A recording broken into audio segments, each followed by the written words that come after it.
মিনহুম মাওয়াদ্দা, ভালোবাসার সম্পর্ক স্থাপন। আল্লাহ সক্ষম, আল্লাহ গফুর। সূরা আলে ইমরানের মধ্যে আল্লাহ রব্বুল ইজ্জত ওয়াল জালাল বলেছেন, وكنتم على شفا حفرة منها فأنقذكم منها وألف بين قلوبكم فأصبحتم بنعمته إخوانا। আল্লাহ বলেন, তোমরা পরস্পরে জানের শত্রু ছিলে, আল্লাহ তোমাদের মধ্যে বন্ধুত্ব স্থাপন করে দিয়েছেন। সুবহানাল্লাহ। বিশেষ করে ওই সকল আনসারীদের কথা বলা হয়েছে যারা বিভিন্ন দলে উপদলে বিভক্ত হয়ে, গোত্রে গোত্রে বিভক্ত হয়ে, যারা একে অপরের ছিল জানের দুশমন। আল্লাহ নবী সাল্লাল্লাহু আলাইহি ওয়াসাল্লাম মদিনায় গেলেন, আখা বাইনান নাস, মানুষের মধ্যে ভ্রাতৃত্ব স্থাপন করে দিলেন। আখা বাইনাল মুহাজিরিন ওয়াল আনসার, মুহাজির এবং আনসারদের মধ্যে সম্পর্ক গড়ে দিলেন এবং আনসারদের পরস্পরের সাথে একে অপরের সাথে হাত মিলিয়ে দিয়েছিলেন। আউস এবং খাজরাজ যে যত বড় গোত্র ছিল, এছাড়া আরও ছোট ছোট অনেক গোত্র ছিল। আউস এবং খাজরাজ, আমাদের গ্রামে একটা কথা বলেছে, দা কুমড়ার সম্পর্ক, সাপে বেজির সম্পর্ক। এক এক জায়গায় এক এক কথা বলে। সাপে বেজির সম্পর্ক, দা কুমড়ার সম্পর্ক, একজন আরেকজনের ছায়া পর্যন্ত দেখতে চায় না। এমন দুটো কবিলার মধ্যে আল্লাহ নবী সাল্লাল্লাহু আলাইহি ওয়াসাল্লাম এসে এমন সম্পর্ক গড়ে দিয়েছিলেন, যারা একে অপরের জীবনের শত্রু ছিল, তারা একে অপরের জন্য জীবন দিতে প্রস্তুত হয়ে গিয়েছিল। সুবহানাল্লাহ। প্রিয় হাজিরিন, তো আল্লাহ রব্বুল ইজ্জত ওয়াল জালাল বলেছেন, আল্লাহ চাইলে তোমাদের মাঝে তোমাদের শত্রুদের মধ্যে সুসম্পর্ক গড়ে দিতে পারেন, ভালোবাসার সম্পর্ক স্থাপন করে দিতে পারেন।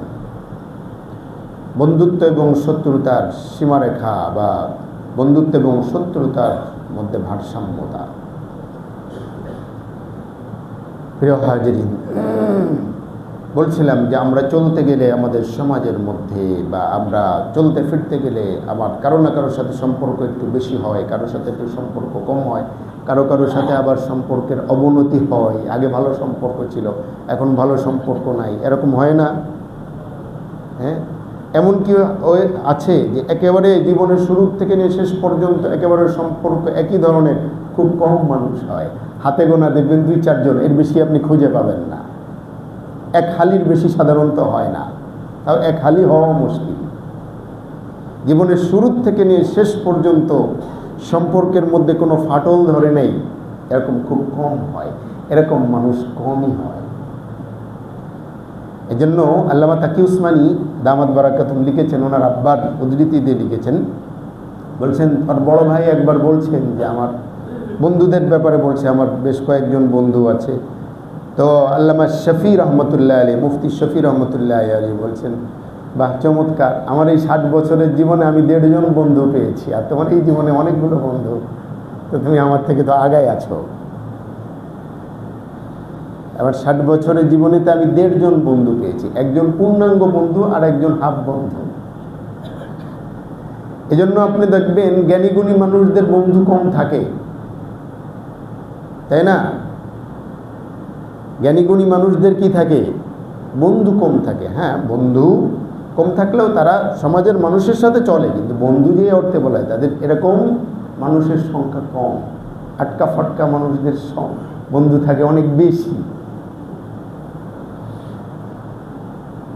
প্রিয় হাজিরিন, তো আসুন, যখন কারোর সাথে চলতে গিয়ে বন্ধুত্ব স্থাপন করব, কিভাবে স্থাপন করব, কার সাথে স্থাপন করব, কিভাবে করব এবং তার সীমানাটা কেমন হওয়া চাই, এটা আল্লাহ রাসূল সাল্লাল্লাহু আলাইহি ওয়াসাল্লাম তিরমিজি শরীফের মধ্যে একটা হাদিস উল্লেখ করেছেন। এই হাদিস থেকেই আমরা পেয়ে যাব আজকের আমাদের পুরো আলোচনা। আল্লাহ নবী বলেছেন, আহবিব হাবিবাকা হাওনাম্মা আসা আইয়াকুনা বাগীদাকা ইয়াওমাম্মা। তুমি তোমার বন্ধুর সাথে স্লো স্লো ধীরে ধীরে সম্পর্ক স্থাপন করো, হতে পারে কোনো একদিন সে তোমার শত্রুই পরিণত হয়ে যেতে পারে। মানে তুমি তোমার বন্ধু দেখে তার সাথে একেবারে খোলা ওপেন এমন সম্পর্ক স্থাপন করলে যে কোনো এক সময় সে তোমার যদি শত্রুতে পরিণত হয়ে যায়, তাহলে তোমার অনেক ভোগান্তির শিকার হতে পারে। মানে বন্ধু হলেও যেন তোমার সব হাড়ির খবর, নাড়ির খবর, নক্ষত্রের খবর, পাতিলের খবর সব যেন জানায় না দাও, যে কোনো এক সময় তোমার যদি শত্রু হয়ে যায় তাহলে সে সবচেয়ে খারাপ শত্রুতে পরিণত হয়ে যায়। ও আবগিদ বাগিদকা হাউনাম্মা, তুমি তোমার শত্রুর সাথেও ধীরে ধীরে শত্রুতা করো, মানে শত্রুতার পরিমাণও যেমন এত কঠোর না হয়। আসা আইয়াকুন হাবিবাকা ইয়াউমাম্মা, কোনো একদিন সে হয়তো তোমার বন্ধু হয়ে যেতে পারে, তখন তোমার পিছনের কথা মনে করে তোমার জন্য কষ্টের কারণ হতে পারে। বোঝাতে পেরেছি? এবার আসুন এই হাদিস এবং আয়াতের আলোকে আমরা ডিসকাশন করি। আমাদের সমাজের চলতে ফিরতে গেলে আমাদের বন্ধুত্ব কেমন হওয়া চাই। আল্লামা ইবনে জাওজি সাইদুল খাতিরের 179 নম্বর পৃষ্ঠায় উল্লেখ করেছেন, আফাতুস সাদাকাতি আল হাসাদ। ইবনে জাওজি বলেছেন বন্ধুত্বের পরিণতি হলো আল হাসাদ, হিংসা। দেখেন, বন্ধুত্ব সাধারণত সমতার ভিত্তিতে হয়, সমপর্যায়ের মানুষের সাথে সাধারণত হয়, তাই না? সাধারণত কি রাজার ছেলে গিয়ে ফকিরের ছেলের সাথে বন্ধুত্ব করে নাকি? এমন কি দেখা যায়? এগুলো গল্প উপন্যাসে দেখা যায়, ঠিক কি না? স্বাভাবিকভাবে এমনটা হয় না, কম হয়। হ্যাঁ, একসাথে ছোটবেলায় পড়ছে, একজন অনেক উপরে উঠে গিয়েছে একজন, তো সেক্ষেত্রেও সম্পর্ক থাকে না, থাকলেও খুব কম থাকে। প্রত্যেকেই তার কিন্তু সামাজিক স্ট্যাটাস অনুযায়ী সে তার বন্ধুত্ব গড়ার চেষ্টা করে।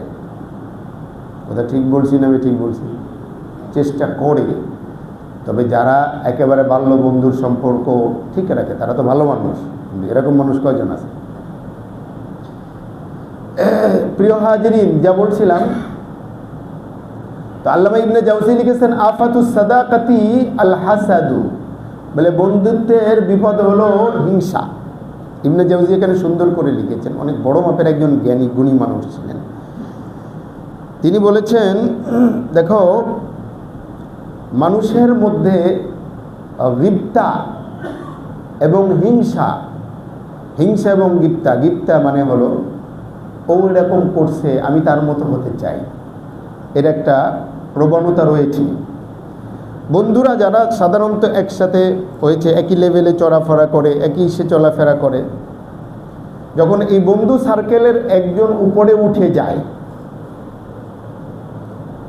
অর্থবিত্তে মর্যাদায় উপরে উঠে যায়, বাকি যে বন্ধুরা আছে তারা মনে মনে কিন্তু কি হয়, হিংসা ফিল করে। উপরে উপরে কয়, হ্যাঁ দোস্ত, তুই আমাদের আসলে গর্ব, দেখ আমাদের মধ্যে তুই একমাত্র ব্যক্তি যে কিনা এই জায়গায় যাইতে পারছস, তুই এত কোটি টাকা কামাইতে পারছস। এটা উপরের কথা। ভিতরের কথা, আমি কিছু করতে পারলাম না, এটা কেমনে করলো? হ্যাঁ, মানে এটা ভিতরে একটা জ্বলন থাকে। আমি বলি নাই, পঞ্চম ষষ্ঠ শতকের অনেক বড় মাপের জ্ঞানী আল্লামা ইবনে জাওজি বলেছেন, বর্তমান ওই সময়ের সামাজিক অবস্থা থেকে এখনের সামাজিক অবস্থা আরো পাল্টাই গেছে না? হিংসা বিদ্বেষ আগের থেকে বাড়ছে না কমছে? তাহলে আরো 1000 বছর আগেই এই লোকটা বলে গেছে। তো ওয়াশাদ্দুল আদা আল ইস্তিরসাল ইলাল আসদিকা, তো যেহেতু মানুষ বন্ধুদের ব্যাপারে একেবারে রিল্যাক্স মুডে থাকে, তাই হে আমার তো কিছু করবো না, হে আমার তো কলিজার। ফাইন্না সাদ্দাল আদা আকসারুহুম আসাদ আসাদিকুল মুনকালিবু আদুবুন লিআন্নাহু কাদ ইত্তালা আলা খাফিয়িস সাফরি। তিনি বলছেন সবথেকে খারাপ দুশমন হয় ওই দুশমন যে একসময় বন্ধু ছিল এখন শত্রুতে পরিণত হয়েছে, সেই সবচেয়ে কঠিন শত্রু হয়। কেন? লিআন্নাহু কাদ ইত্তালা আলা খাফিয়িস সিররি, সে একেবারে সকল গোপন তথ্য তার জানা আছে, সে দুর্বল জায়গাগুলো জানে, দুর্বল পয়েন্টগুলো তার জানা আছে। এজন্য একেবারে কাছের মানুষের কাছেও একেবারে জীবনের সকল রাজ গোপন বিষয় কি করতে নেই,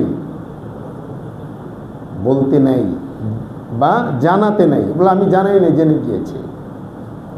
দেখুন, অভিজ্ঞতা কথা বলি, অভিজ্ঞতা মানে এক ড্রাইভার, সে একজন ভালো উপরস্থ একজন অফিসার, সরকারি উপরস্থ অফিসার। তো ড্রাইভার আবার আমার সাথেই আছে, তার 2টা ছেলে মাদ্রাসায় পড়ে। তো সে একবার বলছে সে তার বসের চাকরিটা ছেড়ে দিতে চায়।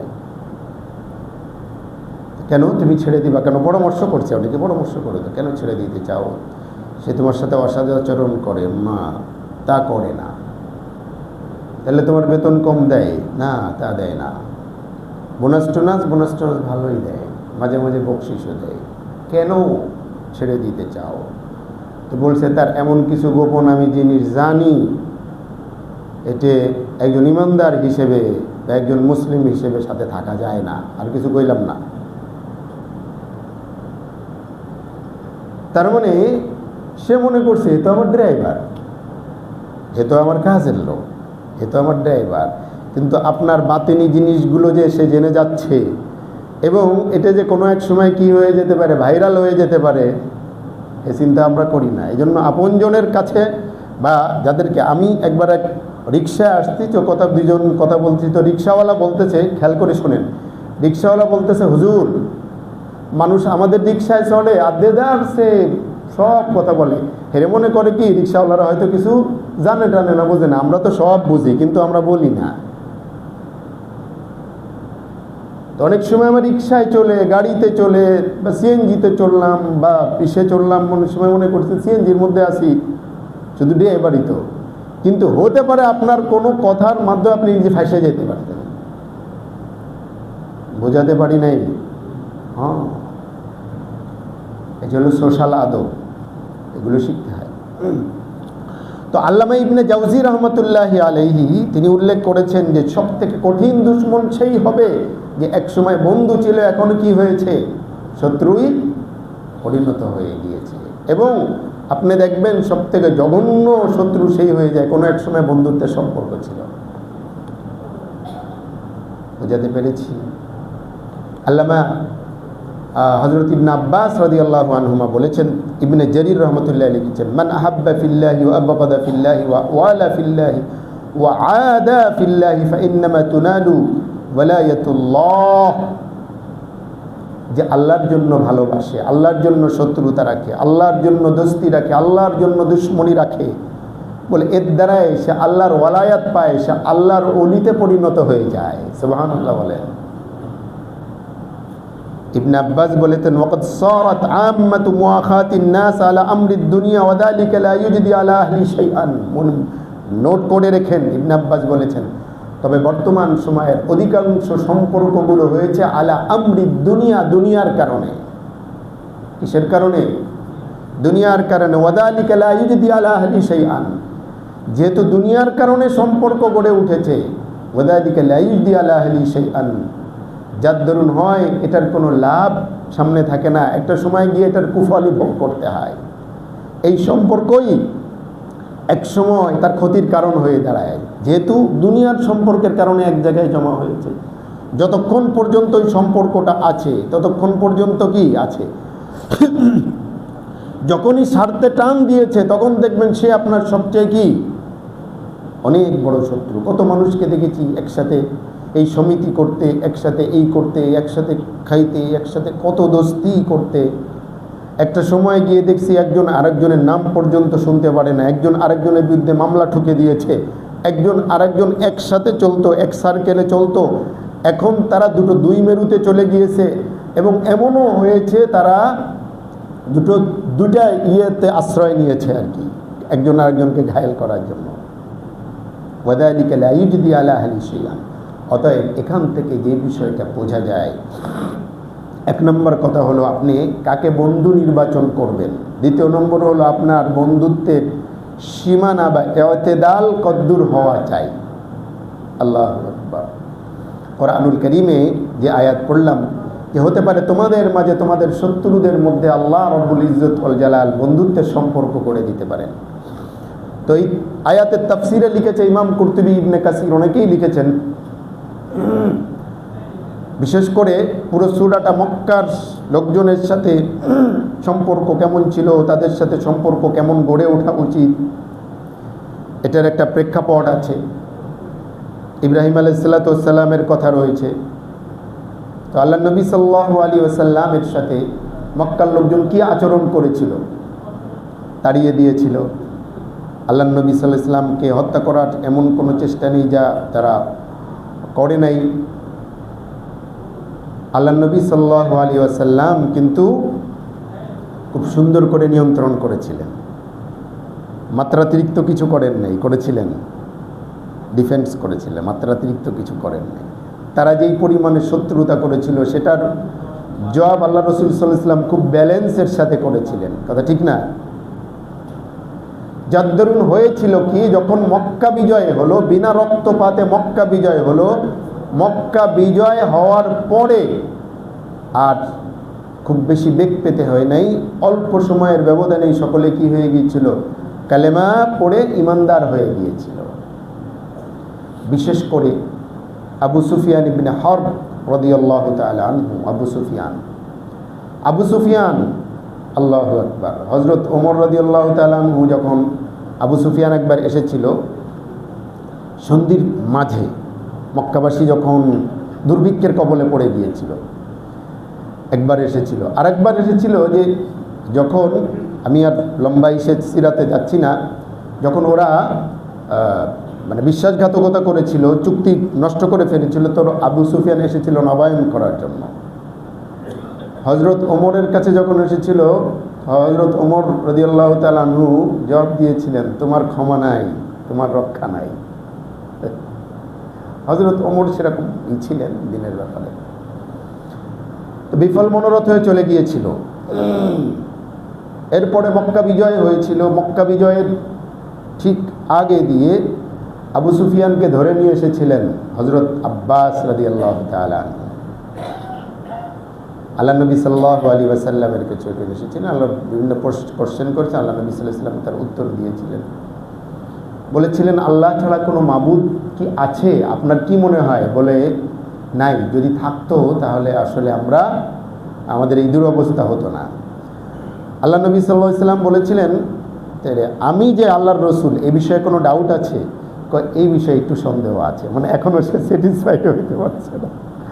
হযরত আব্বাস রাদিয়াল্লাহু তাআলা আনহু, এবার একটু তার একটা সম্পর্ক আছে, তো আব্বাস রাদিয়াল্লাহু তাআলা আনহু বললেন যে, এই এত শত কথা বলার দরকার নেই, হাতে হাত দাও, কালেমা পড়ো, মুসলমান হও।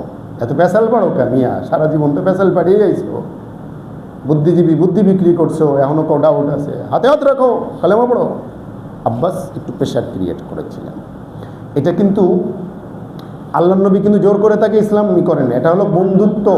কিছু কিছু বন্ধুত্ব আছে যে বলছিলাম মানুষকে জান্নাতের দিকে নিয়ে যায়, কিছু কিছু বন্ধুত্ব আছে মানুষকে জাহান্নামের পথে নিয়ে যায়। কোরআনুল কারীমের মধ্যে আসছে, উকবা ইবনে আবি মুআইদ কালেমা পড়েছিল, কিন্তু তার বন্ধু উমাইয়া ইবনে খালফ তাকে বলেছিল, তুই কালেমা পড়েছিস, মুহাম্মাদের কাছে গিয়ে থুতু মেরে কালেমা ফেরত দিয়ে আয়। সে যেতে চাচ্ছিল না, তাকে জোর করে পাঠিয়েছিল। জান্নাতের কালেমা গ্রহণ করার পরেও তাকে ধ্বংসের দিকে নিয়ে গিয়েছিল বন্ধুত্ব। আর আবু সুফিয়ানের সাথে আব্বাসের যে সম্পর্ক, বন্ধুত্ব ছিল, সে এক প্রকার জোর মতো করে বলে, অত শত কথার দরকার নেই মিয়া, অনেক ঘাট দেখেছো, কালেমা পড়ো, ইসলাম গ্রহণ করো। আবু সুফিয়ান কালেমা পড়ে ইসলাম গ্রহণ করেছিল। হ্যাঁ, বাচ্চা গিয়েছিল। এবার এরপরে আমি ওখানে যাচ্ছি না, যেটা আল্লাহ বলেছেন আমি ওখানে নিয়ে আসছি। আল্লাহ চাইলে তোমাদের শত্রুদের সাথে বন্ধুত্বের সম্পর্ক স্থাপন করে দিতে চাই। আবু সুফিয়ান রাদিয়াল্লাহু তাআলা আনহু আল্লাহ রসুল সাল্লাল্লাহু আলাইহি ওয়াসাল্লামের ব্যক্তিত্বে, ভালোবাসায় এই পরিমাণ প্রভাবিত হয়েছিলেন, বলেন, ইয়া রাসূলুল্লাহ, আমার 3টি প্রস্তাব আপনার কাছে। বলে, বলুন। বলে, 1 নম্বর প্রস্তাব হলো, আমি আমার এই তলোয়ার, আরবদের সাথে কিন্তু একটা তলোয়ার থাকতো, সৌদি আরবের পতাকার মধ্যে একটা তলোয়ার আছে, দেখেন নাই? ওই তলোয়ারটা কিন্তু মানুষকে কল্লা কাটার জন্য, ন্যায় এবং ইনসাফের আর কি। এবং শুধু তাই না, আরবদের একটা ট্রেডিশন ছিল, তাদের সাথে প্রত্যেকের সাথে কি একটা তলোয়ার থাকতো। রোডে ঘাটে চলতে ফিরতে গেলে নানা ধরনের সিকিউরিটির জন্য, সেফটি, নিরাপত্তার জন্য, সেফটির জন্য।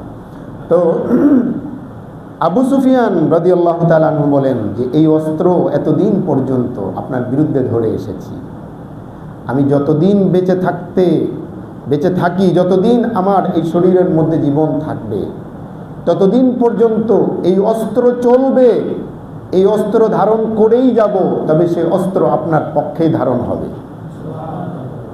এটা আমি অনুমতি চাই, আমি মরার আগ পর্যন্ত যেন আমি সেটা করে যেতে পারি। আল্লাহ রাসূল বলেন আচ্ছা ঠিক আছে, আচ্ছা ঠিক আছে। এবার বলেছিলেন ও মুআবিয়া কাতিবুন, বলে আমার ছেলে মুআবিয়া, সে লেখাপড়ায় ভালো, ভালো লিখতে পারে, পড়তে পারে।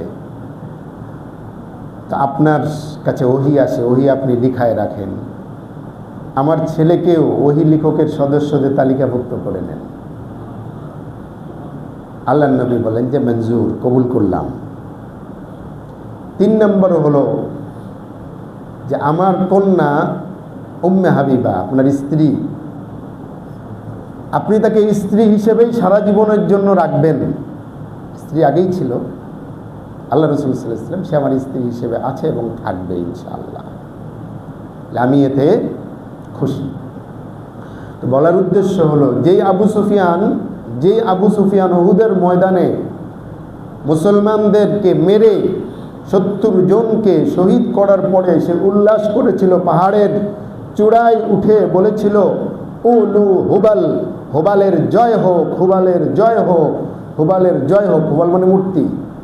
সেই আবু সুফিয়ান মক্কা বিজয়ের পরে সে বলছে সারাটা জীবন ধরে আপনার বিরুদ্ধচারণ করেছি, আপনার বিরুদ্ধে অস্ত্র ধরেছি, এই অস্ত্র আপনার পক্ষেই চলতে থাকবে, চলতে থাকবে, চলতে থাকবে। যে হুবালের জয় বলে ঘোষণা করেছিল সে এখন আল্লাহু আকবারের ধ্বনিতে মুখরিত করেছিল। প্রিয় হাজিরিন, আল্লাহ এটাই বলেছেন আইয়াজআলা বাইনাকুম ওয়া বাইনাল্লাযিনা আদাইতুম মিনহুম মাওয়াদ্দা, তোমাদের মাঝে আর তোমাদের শত্রুদের মধ্যে আল্লাহ বন্ধুত্ব করে দিতে পারেন। প্রিয় হাজিরিন, এজন্য আমাদের দরকার, কেউ যখন আমাদের শত্রু, কাউকে আমরা শত্রু মনে করছি, সে ঈমান না থাকার কারণে শত্রু, অন্য অন্য কারণে শত্রু, বা আমাদের দেখা যাচ্ছে নানাবিধ কারণে, সমাজের কিসের কারণ সে আমার প্রতিপক্ষ। কাজে প্রতিপক্ষ হওয়ার কারণে, হ্যাঁ, যে আপনার প্রতিপক্ষ সে আপনি আপনার নিজের সেভাবেই করে চলবেন, ঠিক আছে, কিন্তু শত্রুতা প্রতিপক্ষতা যেন এমন না হয় যে তাকে আপনি এমন কঠোরতা করলেন, এমন কঠোর আচরণ করলেন, কোনো এক সময়ে যদি আপনার সাথে এক টেবিল শেয়ার করা লাগে, আপনার চেহারাটা দেখে যেন সে মুখ ফিরিয়ে না নেয়, সে যেন কষ্ট না পায়। এই ইয়েটাকে, ফাঁকটাকে মানে এই রাখা উচিত। বোঝাতে পেরেছি? আবার হাবিব কাহুনাম্মা, কেউ এমন যেন বন্ধুত্বের কারণে যেন এমন না হয়ে যায়, ঘরের কথা, নিজের কথা, হ্যাঁ, পরিবারের কথা, সংসারের কথা সব কিছু দেদারসে জানালেন, তাই না? আপনি আপনার কষ্টের কথাগুলো জানালেন, আপনি বন্ধু মনে করছেন আর কি, সে শুনলো ঠিকই আছে, কিন্তু সে আপনার দুর্বলতার সুযোগটা নিয়ে আপনার অনেক বড় ক্ষতি করে দিতে পারে। আপনি নিজেও জানবেন না কত বড় ক্ষতি আপনার হয়ে যাচ্ছে। বুঝাতে পারছি? হ্যাঁ, আপনি বললেন আপনি এটার মধ্যে আছেন, ইসের মধ্যে আছেন, হ্যাঁ, আপনার অনটনের কথা, অসহায়ত্বের সুযোগ নিয়ে অনেকে আপনাকে শেষ করে দেওয়ার জন্যই থাকে। অনেকে চিন্তা করে যে লোকটা বিপদে পড়ছে, তার কিছু টাকা দিয়ে সাহায্য করি বা কিছুই দিয়ে সাহায্য করে, আবার চিন্তা করে যাক ওই লোকটা সমস্যার মধ্যে পড়ছে, তার জমিটা আমি অল্প দামে কিনে নিতে পারি আর কি। এমনও মানুষ আছে না নাই? বরং এরকম মানুষের সংখ্যাই তো বেশি।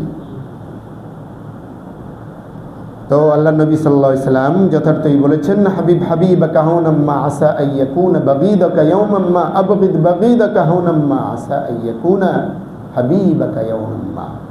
প্রিয় হাজিরিন, এজন্য আসুন, দুনিয়ার জীবনে আমরা অনেকবার দেখেছি আর কি, বিশেষ করে উঠতি বয়সের ছেলেরা যারা রয়েছেন, হ্যাঁ, ইয়ং, বা এদেরই তো বন্ধু এবং শত্রুতা এদেরই মধ্যেই থাকে বেশি। বয়স্ক মানুষ বুড়া হয়ে গেলে, হ্যাঁ, আর যে কোনো পদবীর আকাঙ্ক্ষী নাই, তার আবার শত্রুতা কি আর বন্ধুত্বের কি আছে, তাই না? তো এই ইয়ং বয়সের ছেলে পেলে এরা অনেক সময় নানাবিধ ইসের শিকার হয়ে যায়, একজন আরেকজনের শরীরদ্বীপ মেরে শেষ করে ফেলছে। ঘটনা কি? বলে ঘটনা দেখা যাচ্ছে সে একটা মেয়ের পছন্দ করতে, এমন মানে অহরহ ঘটনা ঘটতেছে। এ বন্ধু গিয়ে ওখানে কি করছে, হামলা চালাইছে নানাবিধ কলা কৌশলে। এই হামলা চালানোর অর্থ তো বুঝে নিছেন। তো যার কারণে পরবর্তী কি, এরপরে দেখা যাচ্ছে গুন্ডা ভাড়া করে ওরে মারিয়ে দিছে, আর ও গিয়ে জেলখানায় পৌঁছতেছে। এমন হয় কি হয় না? তো এই জন্য বন্ধু কাকে করবেন না করবেন খুব ভালোভাবে হিসাব করে নেবেন। বন্ধুত্ব স্থাপন করতে গিয়ে একেবারে সব কিছু উজাড় করে না। আল্লাহ নবী বলেছেন, আমি হাদিসটা পড়ি, লাউ কুনতু মুত্তাখিদান খলিলান লাত্তাখাযতু আবা বকরিন খলিলান। আমি যদি কাউকে বন্ধু হিসেবে গ্রহণ করতাম দুনিয়ার জীবনে, তাহলে সেই বন্ধু বা খলিল কে হতো? আবু বকর হতো। তবে আমি দুনিয়ার কোনো মানুষকে বন্ধু হিসেবে গ্রহণ করিনি। আমার বন্ধু হলেন ইন্নামা ওয়ালিয়াল্লাহ, আমার বন্ধু হলো আল্লাহ। হ্যাঁ, এখন বলবেন যে আমার মানুষ ছাড়া চলবো। হ্যাঁ, মানুষ ছাড়া চলবো। আমরা বাজারে যাই না, কেনাকাটা করি না যার সাথে, তার সাথেও তো এক ধরনের সম্পর্ক আছে। সে কি আমার বন্ধু নাকি হুদাই? হ্যাঁ, জাস্ট ফ্রেন্ড। নানাবিধ এখন এই ইয়ং ছেলে পেলে জাস্ট ফ্রেন্ড, বেস্ট ফ্রেন্ড, আরও কী কী বলে ফ্রেন্ডের আছে, নানাবিধ ফ্রেন্ডের ক্যাটাগরি আছে। ফেসবুক ফ্রেন্ড, এখানে বাপও ফ্রেন্ড, ভাইও ফ্রেন্ড, চাচাও ফ্রেন্ড, ফেসবুক ফ্রেন্ড। কয় যার এখানে সর্বনিম্ন সেও বলে কয়েক হাজার, তাই না? হাজিরিন, এই জন্য আসুন, বেস্ট ফ্রেন্ড বলতে কিছু নেই। বেস্ট ফ্রেন্ড হলেন কে? আল্লাহ সুবহানাহু ওয়া তাআলা।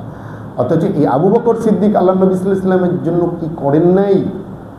হেরা পর্বতে, এই গারে শহরে সব গর্তগুলো বন্ধ করে দিয়েছে, ময়লা পরিষ্কার করেছে। একটা গর্ত ফাঁকা, মনে হয় সাপ বিচ্ছু আক্রমণ করতে পারে, কি ওখানে পা দিয়ে ঠেল দিয়ে রেখেছে। আবু বকর সিদ্দিক রাদিয়াল্লাহু তাআলা কি করেন নাই। কিন্তু আল্লাহ নবী সাল্লাল্লাহু আলাইহি ওয়াসাল্লাম বলেছেন, আমি সবার ঋণ শোধ দিতে পারি, আবু বকরের ঋণ শোধ দিতে পারবো না। এতটা সত্ত্বেও বলেছেন, বন্ধু আমার আল্লাহ, আর আমি আপনার শত শত বন্ধু।